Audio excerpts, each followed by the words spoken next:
rather than accepting that Hillary Clinton lost because she ran a terrible campaign bereft of vision or strategy, Democrats are refusing to be introspective, and they want you to believe that Hillary Clinton lost because of Russia. That's right. So, by proxy of WikiLeaks, Russia hacked into the DNC and John Podesta's emails, and they were able to tip the scales in favor of Donald Trump, and that ultimately cost Hillary Clinton the election.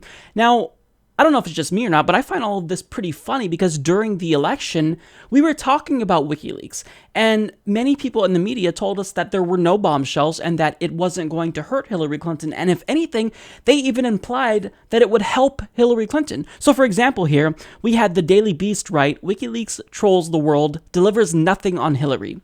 Washington Post states, scandal, WikiLeaks reveals Hillary Clinton to be reasonable. Vox said WikiLeaks reveals John Podesta's secret for making creamy risotto. So they literally were making fun of the release of John Podesta's emails, suggesting that there was nothing in there. It's a drip, drip, drip of distraction, with campaign chair John Podesta's hacked emails now being released on a daily schedule by Julian Assange, trying to meddle with the U.S. election. No bombshells, but a revealing look at Clinton's strategy. This is like a 9/11 for us. 9/11. No bombshells. 9/11. No bombshells. 9/11. But now that Hillary Clinton lost, we're supposed to believe that Russia, through WikiLeaks and the release of, quote, fake news, is what actually cost Hillary Clinton the election.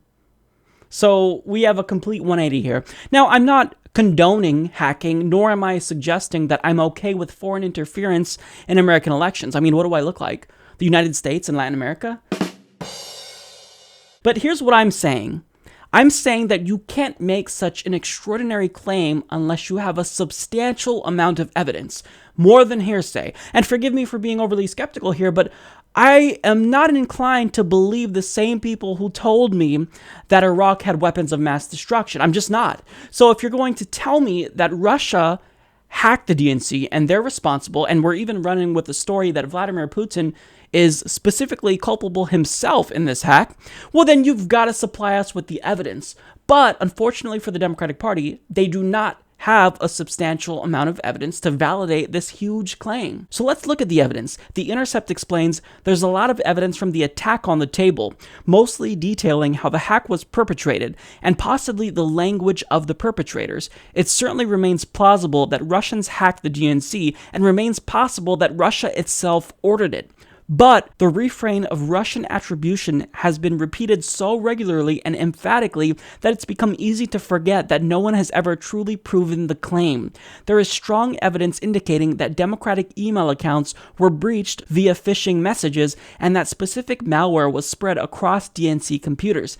There's even evidence that the attackers are the same group that's been spotted attacking other targets in the past. But again, no one has actually proven that group is the Russian government or works for it. This remains the enormous inductive leap that's not been reckoned with, and Americans deserve better. We should also bear in mind that private security firm CrowdStrike's frequently cited findings of Russian responsibility were essentially paid for by the DNC. It's highly unusual for evidence of a crime to be assembled on the victim's dime. If we're going to blame the Russian government for disrupting our presidential election, easily construed as an act of war, we need to be damn sure of every single shred of evidence.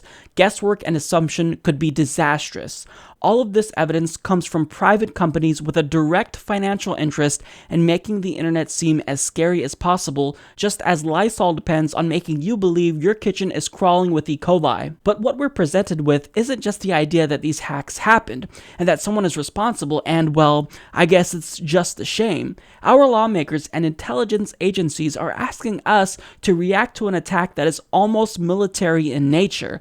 This is, we're being told, quote, warfare. When a foreign government conducts or supports an act of warfare against another country, it's entirely possible that there will be an equal response. What we're looking at now is the distinct possibility that the United States will consider military retaliation, digital or otherwise, against Russia, based on nothing but private sector consultants and secret intelligence agency notes.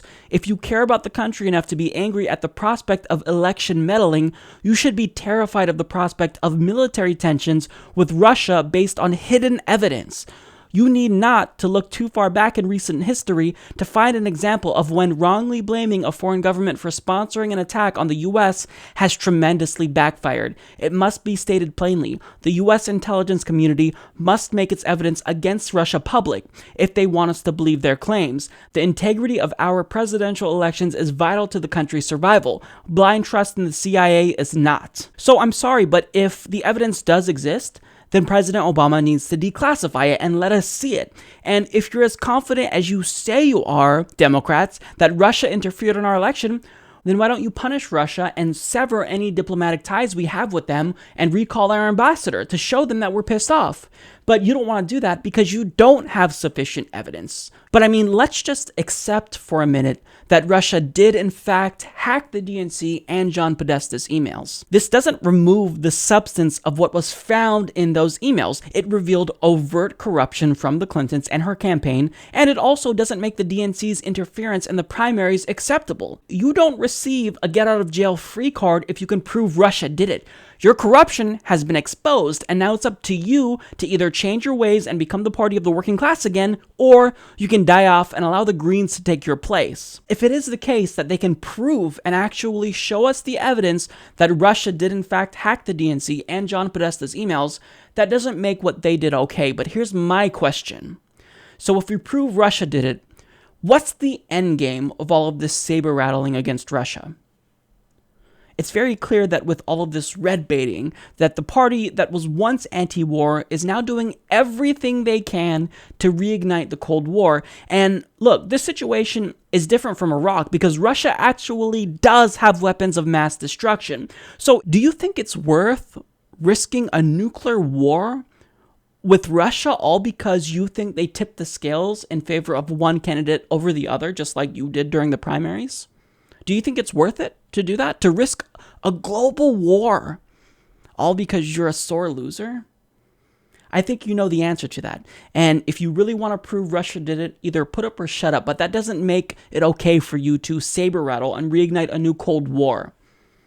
So if you want to take steps to prevent this from happening in the future, send a bill through Congress that will increase cybersecurity. But until then, stop saber rattling against Russia. It's dangerous, and if you truly are confident about these claims from so-called intelligence agencies who often get it wrong, well, then release the evidence. That's all I'm saying. Support this podcast by joining the independent progressive media revolution today at humanistreport.com.